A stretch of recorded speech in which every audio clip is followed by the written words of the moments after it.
Good evening everyone. आज हम समझेंगे ट्रिक की हेल्प से कि सिस एंड ट्रांस आइसोमेरिज्म क्या होते हैं। तो उसके लिए हमने यहाँ पे दो एग्जांपल्स लिखे हैं, example number 1 and example number 2। ये दो एग्जांपल है हमारे पास जिनकी हेल्प से हमें अच्छे से क्लियर हो जाएगा कि सिस आइसोमेरिज्म एंड ट्रांस आइसोमेरिज्म क्या होते हैं।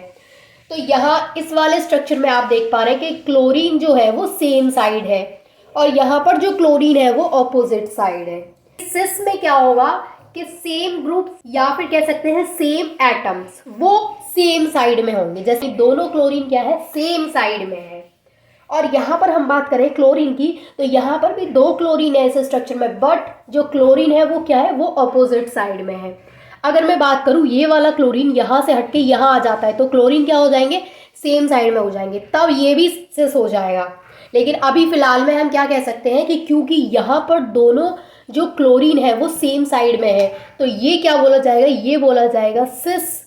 और यहाँ पर दोनों जो क्लोरीन है यानी ये वाला क्लोरीन इस वाले क्लोरीन के क्या है ऑपोजिट साइड में है, तो इसको हम क्या बोलेंगे ट्रांस। सिस में हम कह सकते हैं कि सेम ग्रुप्स सेम साइड में होंगे और ट्रांस में हम कहेंगे कि सेम ग्रुप्स ऑपोजिट साइड में होंगे। देखिए अब मैं आपको इसकी डेफिनेशन नोट कराती हूँ, देन मैं आपको इसको याद रखने का तरीका भी बताऊंगी, यानी आप इसको कैसे ट्रिक के थ्रू याद कर सकते हैं वो भी बताऊंगी।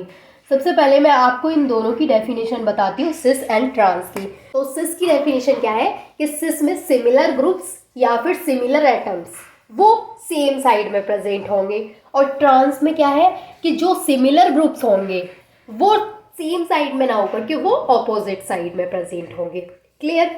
अब देखिए अब मैं आपको इसको याद रखने की ट्रिक बताती हूँ।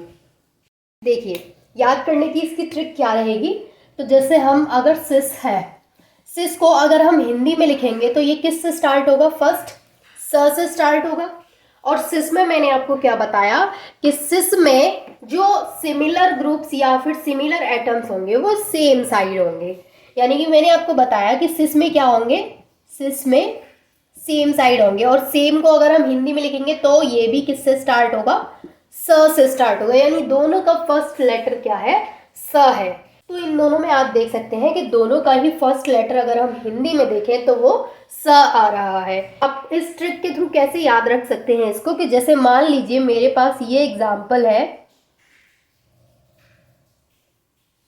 मेरे पास है ये एग्जाम्पल हाइड्रोजन एंड हाइड्रोजन, और सेकेंड एग्जाम्पल मेरे पास ये है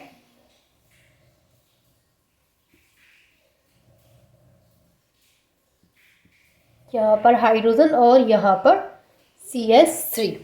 ठीक है, सेकेंड एग्जाम्पल आप देख सकते हैं, सेकेंड एग्जाम्पल मेरे पास ये है और फर्स्ट एग्जाम्पल मेरे पास ये है। अब आपसे पूछा जाए कि इन दोनों एग्जाम्पल्स में कौन सा सिस है और कौन सा ट्रांस है। अब आपको ये चीज़ यहाँ पे बतानी है कि सिस कौन सा है और ट्रांस कौन सा है। अब यहाँ पर आप इस ट्रिक को कैसे यूज़ करेंगे वो मैं आपको बताती हूँ।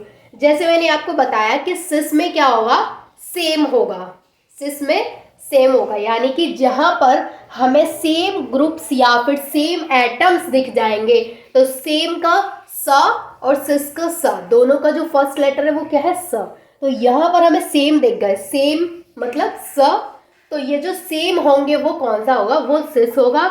और दूसरा तो फिर आप बता ही सकते हैं कि जो सेम नहीं है वो फिर जो बचा ट्रांस वो रह गया, बाकी का जो सेम है वो क्या होगा, वो होगा हमारा सिस। तो ये है इसकी ट्रिक।